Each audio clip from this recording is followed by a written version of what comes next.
Hello and welcome to the Album Man, and today I'm going to be doing weekly rock news for the 14th of July 2013.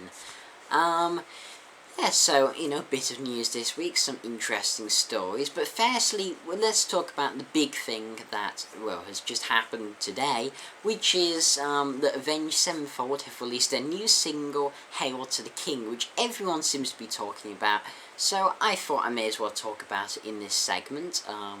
Why not? I can't say I have any plans to do a track review of it, so for me, I'm going to be reviewing the album when it comes out on the 27th of August. So yeah, Hail to the King. And, many people have criticised this track. It's got quite a mixed response. People have said that it's too simplistic, and that it's a bit dull. And then you have others, of course, you have the Avenged Sevenfold fanboys saying it's the greatest thing ever.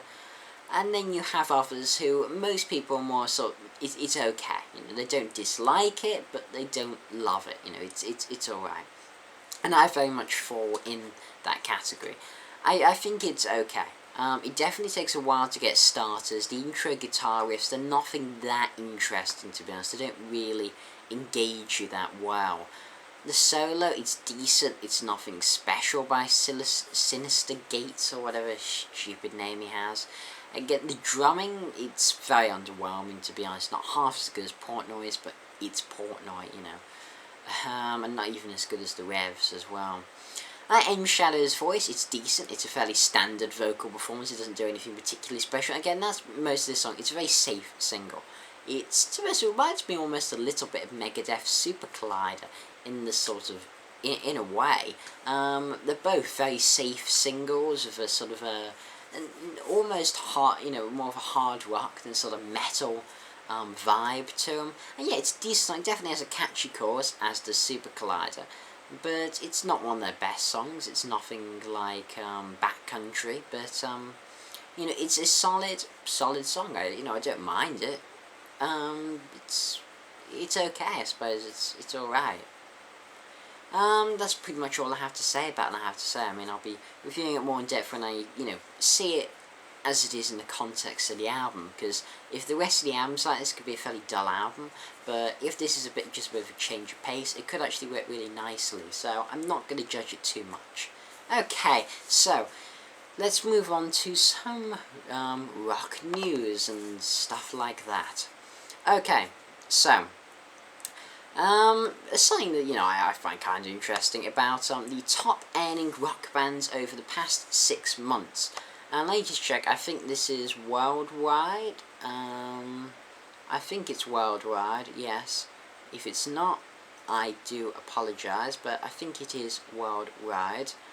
And also bear in mind this is just rock bands, So, no Taylor Swifts or Justin Biebers who are, still making shit tons of money. No, this is just, rock bands. So we'll have a look and, So at number 10, I really didn't think this, the Dave Matthews Band. What? I didn't even know they were still relevant. The Dave Matthews Band? I didn't know people even gave a damn about them anymore, but okay. And number 9, Neil Young. I knew Neil Young was popular. I didn't quite know he was number 9th best-selling rock band in the entire world popular, making $19.1 million and having an average ticket price of $97. Shit, what's that in pounds? Is that like 75 quid? That's a lot. He makes $1 million per show. Yeah, that's a lot. Number 8, The Who, not surprising, because they've been doing some big tours recently,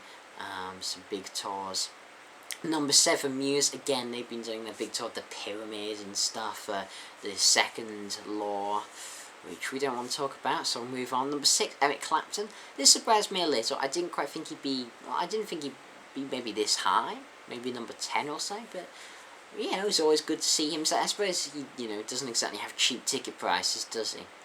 And speaking of cheap ticket prices, let's talk about Paul McCartney at number 5. I thought it'd be a little higher, I have to say. I thought it'd be a little higher, if not maybe number one. I don't know. I don't really know how much he's been touring recently. But yeah, I mean, he certainly charges a lot per ticket. $129 is the average ticket price. So what? About £100 a ticket, which that's expensive. Yeah. Then number 4, Fleetwood Mac. They were going on a big Rumours tour, weren't they? I think they're touring an Anniversary Rumours, so shocker they'll sell out. Oh yeah, speaking of expensive ticket prices, let's talk about the most expensive more. The Rolling Stones, with the average ticket price of $346 a ticket. So yeah, basically £300 a ticket, and they made $87.7 million on that. Yeah, and $7.97 million a show. That's a lot. They charge way too much. I don't honestly know how they sold so many tickets at that price. I criticised them in the past for selling tickets to that price. I think it's completely wrong and they don't need the money. I think it's just silly. Number 2, Bruce Springsteen. Yeah, I thought he'd be up there. I mean, he's Bruce, He always sells a lot.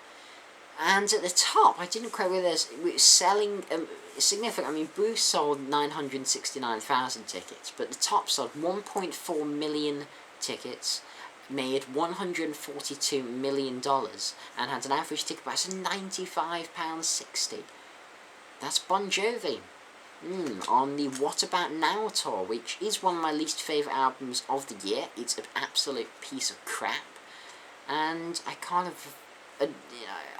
suggest it to anyone that has the use of their ears. So how they managed to make so much money off it is beyond me. And especially as they've been having some issues, and Sambora isn't even touring with them, I don't think, at the moment.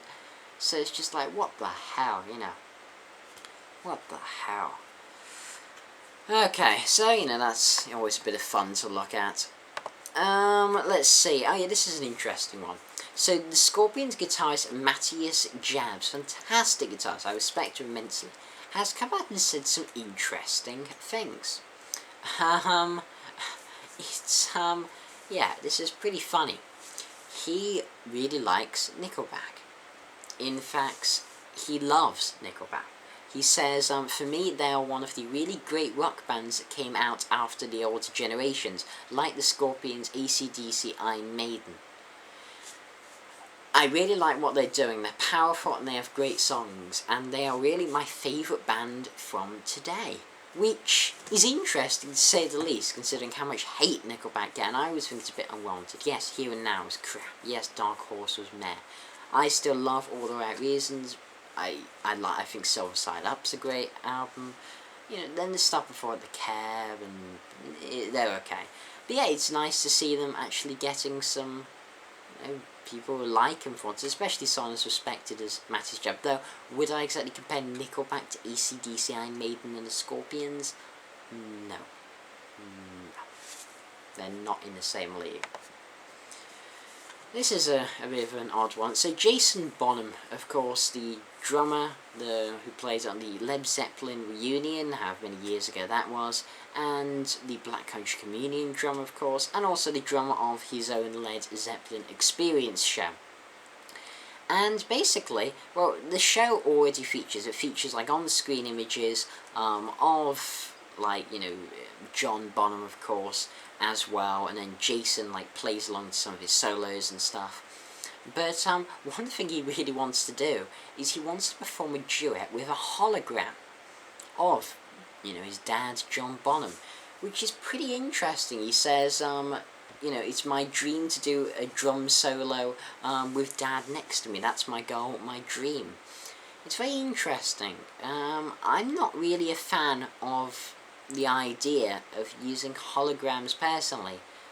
For example, there's been many things about Queen considering having a Freddie Mercury hologram, and many other bands have considered holograms for replacing the members, and I'm really not sure about it, to be honest.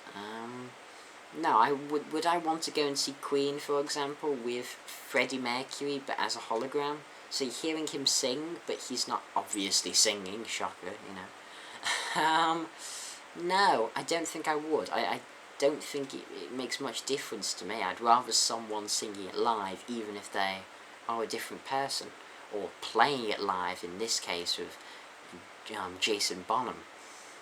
So it's a bit odd. I mean, but you know, it could be interesting. It could be interesting. And then talking about Queen, Brian May has. This is just such a funny story. Basically, there's a Norwich art trail called like Go Go Gorillas, and they commissioned a statue in the shape of a monkey, gorilla, which was then painted in the style of Freddie Mercury. Oh my god, you have to look this picture up, it is hilarious. It's in the trademark sort of yellow jacketed outfit, and has like the big buck teeth and the moustache. Oh my god. And of course, Brian May has come out saying that it's pretty offensive. And you know what, when people say, oh, this is too offensive, I usually think people are just being oversensitive. On this case, yeah, it's a pretty highly offensive statue, to be honest. I can perfectly understand Brian May's hatred of it. It's awful. It's absolutely bloody awful. It's a really, I don't know who thought to do it. It's one of the worst ideas ever. Oh yeah, let's get this gorilla statue and let's paint it like, oh, who's a gorilla? Oh yeah, Freddie Mercury. What the hell type of logic is that? And then Brian May was even saying that, you know, if we let something like this go on, then, you know, what we'll see, ended up seeing, you know, Freddie Mercury elephants and antelopes. It would be quite funny though, just a range of Freddie Mercury animal statues, you know. But yeah, I don't know why anyone in their right mind thought it was good. And of course Brian May's been criticised for, oh, artistic freedom. Really, if you call that any form of art, it doesn't express anything. Oh god, it's awful. And lastly, we're going to talk about, of course I did some coverage of Hard Rock Hell's Prog Fest, which was held early this year. I went in April and it was, you know, fantastic. I liked it quite a lot.